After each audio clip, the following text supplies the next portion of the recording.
मंडळी, संत ज्ञानेश्वर महाराज यांचा पालखी प्रस्थान सोहळा आज आळंदीतून पंढरपूरकडे प्रस्थान करतोय.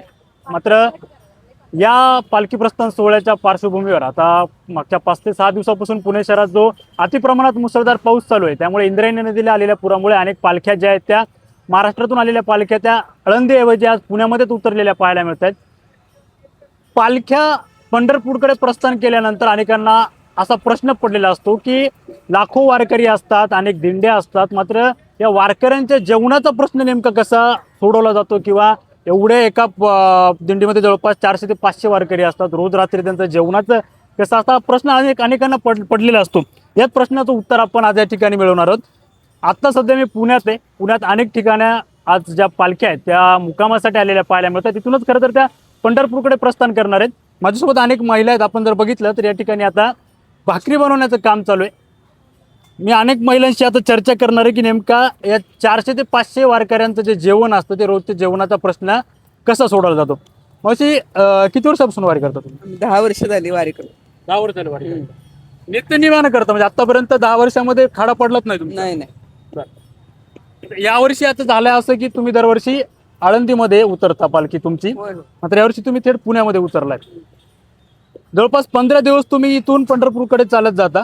आता तुमच्या दिंडीमध्ये जवळपास नाही म्हणलं तरी 200 ते 250 तरी वारकरी असतात. तर जेवणाचा प्रश्न कसा सुटतो बरं? कारण की अनेक जणांना प्रश्न पडतो की एवढ्या माणसांचं जेवण 4 भिंती नसताना उघड्या होतं कसं, त्यांचं पोट भरलं कसं जातं? आमच्या सोबत आचार्य असतात, त्यांनी भात आमटी भाजी बनवतात. आम्ही महिला भाकरी वगैरे करतोय आणि सगळे मिळून करतोय. त्यांना एक वेगळाच आनंद मिळतोय. त्यांना काय स्वयंपाकाचं काय वाटत नाही आणि एकत्र राहण्याचा जो आनंद आहे तो हा कुठेही मिळत नाही.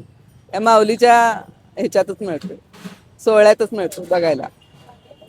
आता मुळात मुद्दा असा ना की या वारी सोहळ्यामध्ये एका घरची व्यक्ती नसते दिंडीमध्ये.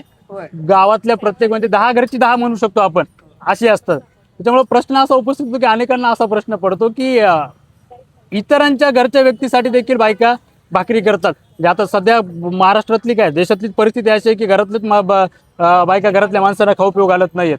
मात्र इथं अशी परिस्थिती आहे की सगळ्या गावाला खाऊ घातलं जातं. होय होय होय. हा माऊलीचाच आशीर्वाद आहे की आपण सगळे मिळून करतोय. सगळे मिळून एकत्र जेवण्यात जो आनंद आहे ती सगळी माऊलीचीच कृपा आहे.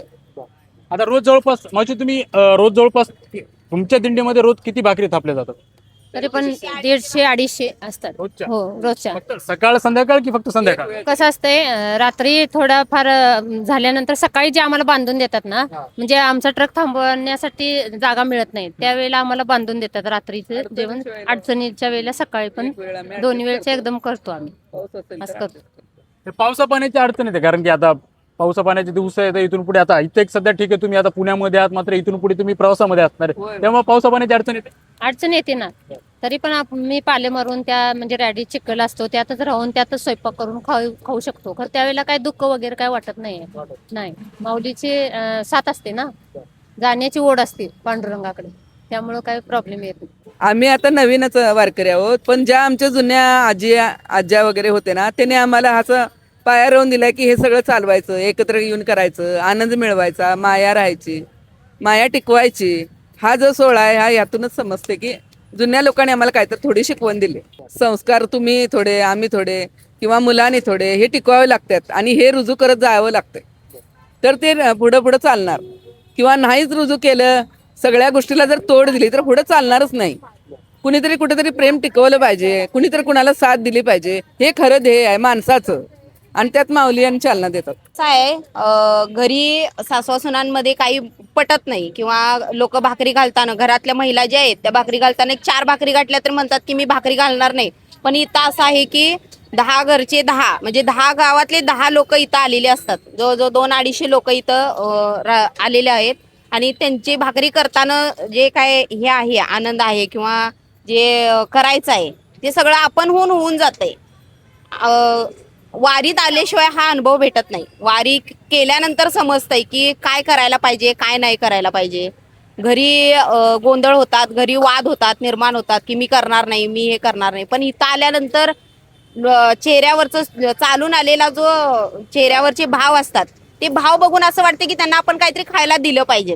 घरी किती केलं तरी सासू सासऱ्यांमध्ये होत नाही, पण इथं चालून आल्यानंतर जे असतंय ती त्यांना ते द्यावं अशी मनात एक हे निर्माण होते. एकदा वारी अनुभवा आणि वारीतून समजतंय की घरी कशा पद्धतीनं लोकांना हे केलं पाहिजे. लहानांपासून ते वयस्कर लोकांपर्यंत इथं वारीमध्ये सगळ्यांची काळजी घेतली जाते. तशी घरातल्यांची पण घेतली पाहिजेत, घरातल्यांना पण सगळ्यांना सांभाळून घेतलं पाहिजेत आणि आपणच प्रेम दिलं, आपणच माया लावली तर सगळ्या गोष्टी होत्यात, हे वारी शिकवते.